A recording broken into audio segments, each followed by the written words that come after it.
Hello guys, আসসালামু আলাইকুম। আমি লাইদ আনিস। এই মুহূর্তে আছি চন্দ্রিমা উদ্যান বা জিয়া উদ্যানে। আপনারা সামনে যেটি দেখতে পাচ্ছেন, এটি বাংলাদেশের শহীদ প্রেসিডেন্ট জিয়াউর রহমানের সমাধিস্থল। জায়গাটি এখন মূলত ট্যুরিস্ট স্পটে পরিণত হয়েছে। এখানে প্রায় সময় বিভিন্ন লোকজনের আনাগোনা থাকে।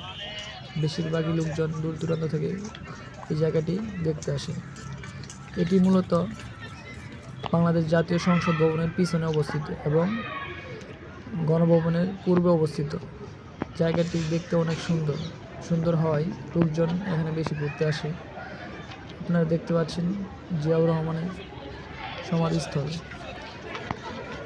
সমাধিস্থলটি অনেক সুন্দরভাবে ডিজাইন করেছে, দেখতে ভালোই লাগে। আপনারা চাইলে যে কেউ এখানে ঘুরে আসতে পারেন। এখানে ঘুরতে কোনো রকমের টাকা পয়সা লাগে না, ফ্রিতে আপনারা ঘুরতে পারবেন।